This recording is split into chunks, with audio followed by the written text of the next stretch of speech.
дараагийн мэдээг танилцуулъя. Уганда улсын ерөнхийлөгчөөр олон жилийн туршид ажилласан Мусевени дахин ерөнхийлөгчийн сонгуульд өрсөлдөх бодолтойгоо олон нийтэд мэдэгдсэн байна. За тэрээр эх жилийн сонгуульд дахин нэр дэвших сонирхолтой байгаа юм байна. За өдгөө 80 настай Йовери Мусевенигийн хувьд дэлхийн хамгийн удаан засагласан удирдагчдын тоонд ордог юм байна. За түүний тэргүүлдэг эрх баригч үндэсний эсэргүүцлийн хөдөлгөөн нь 1986 оноос хойш тус улсын эрхийг барьж удирдах байна. За Уганда улс нь 1986 оноос хойш хөгжлийн 5 үе шатыг туулж байгаа талаар ерөнхийлөгч X хуудсанд мэдэгдсэн байна. За Угандагийн үндэсний эсэргүүцлийн хөдөлгөөний нам нь одоо эдийн засгаа 5 жилийн дотор 500 тэрбум $.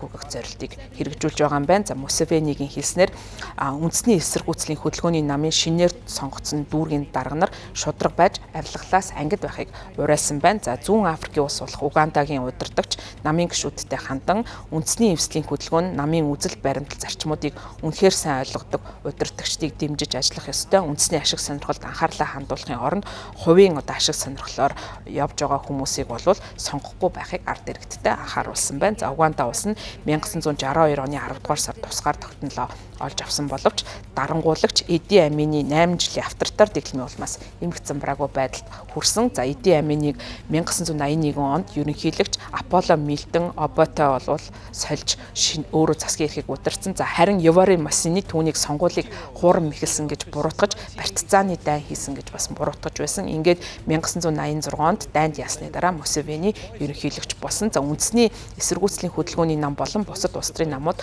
сонгуульд одоо нэр дэвшигтэй тодруулж шалгаж байгаа юм байна. Мусевени гол өрсөлдөгч нь 2021 оны сүүлийн одоо ерөнхийлөгчийн санал асуулгаар 2 дугаар байранд орсон. За мөн 2026 онд нэр дэвших хүсэлтэйгээ илэрхийлээд байгаа. Өмнө нь бол pop одоолж байгаад улс төрч болсон Bobby Wine гэж хүн юм байна. За жинхэнэ нэр нь Роберт Келягоны нэртэй энэхүү хүн нь 2021 оны сонгуулийн үр дүн өгөөсгөж байгаа.